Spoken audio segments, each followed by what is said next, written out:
Hello everyone, and welcome to my teaching plan presentation. Today I will be discussing a lesson plan that you can use with your graduate music theory students about harmony and tonality in art song. First, let's identify the piece we will be using as our primary example for the students. Clashing is a 2021 art song composed by Hallie Bisaga and set to a poem by Millicent Phillips. Phillips' poem deals with questions and doubts on part of the speaker, all surrounding one central question: can things that clash make something good? I chose this song because the lyrical content directly correlates with our topic and supports the big idea, which is that harmonic dissonance, tonal ambiguity, and complex chord progressions can all be used in an art song to enhance the meaning of the text and produce beautiful music. After introducing the topic and the piece, we'll start defining terms by identifying them within the piece, starting with harmonic dissonance. The best example of harmonic dissonance in clashing is found 3 times within the song, reinforcing the title and central theme of the poem: can things that clash still make something good? Listen to this excerpt, which provides an auditory method of learning for the student.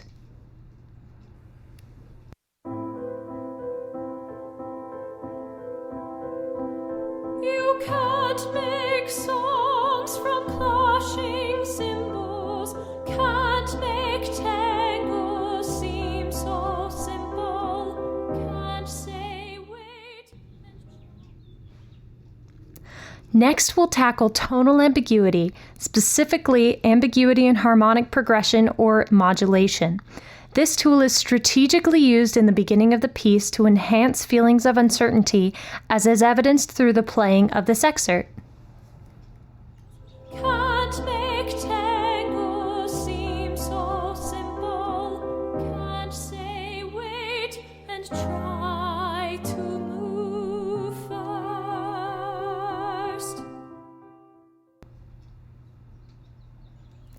To clarify this concept for students, more examples of tonal ambiguity are provided, one of which includes a visual. Professors should describe for their students where the ambiguity falls in this Wolf piece and how it temporarily feels as though there is no tonal center for the song. It should also be noted how this is resolved by Wolf as the harmonic progression inches its way toward a 5/7 of the original key of A minor. Bisaga's clashing uses an omnibus progression, a type of chromatic wedge progression which has been used in the past for everything from modulation to dramatic effect. Notice the words sung over the omnibus progression. I'm not one to abandon logic. I'm not one to trust the process. The music and text work together to paint a picture that the speaker is lost until the progression stops and all parts are in unison.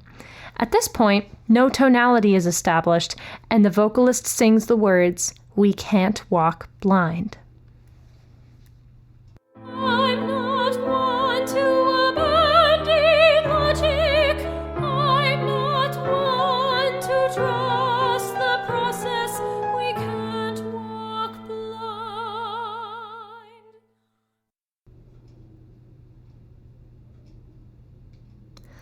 Here are a few examples of other composers who used this same complex chord progression in their music, including Tchaikovsky, for whom a visual aid is provided on the right.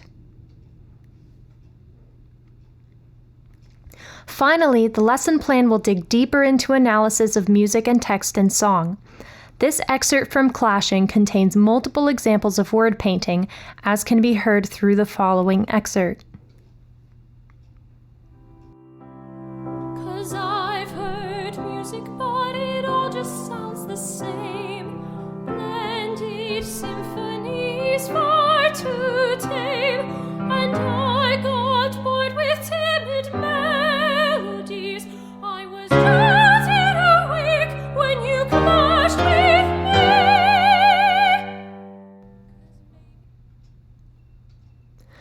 Support and research is provided here for the type of word painting demonstrated in the last slide. A similar type of art song composition is used by Schubert in his early piece, Erlkönig, set to a Goethe poem. As the tension in the narrative rises, so does the pitch of the music and of the child's cries to his father, as can be heard in the following excerpt. Sie wiegen und tanzen und singen dich ein. Mein Vater, und siehst du nicht dort, Königstöchter am düstern Ort, mein Sohn.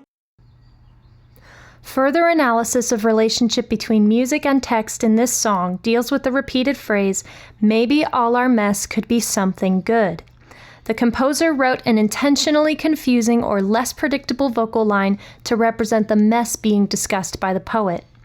The second time, the descending chromatic line is doubled by the right-hand accompaniment for emphasis, as can be heard in the following excerpt.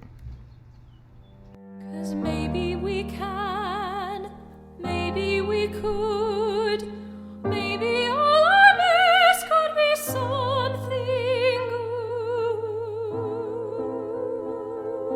good.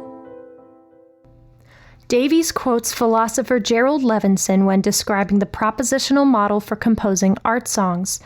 In assessing the success of a song, the primary relevant standard is fittingness or mutual suitability of the textual and musical aspects as measured by the worth of the aesthetic whole they constitute.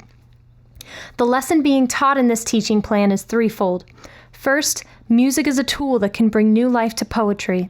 Second, harmony and tonality both play important roles in how the message of the poem is told through song. Third, art songs are a great avenue through which to study the unique relationship between music and text. I hope this teaching plan serves your students well.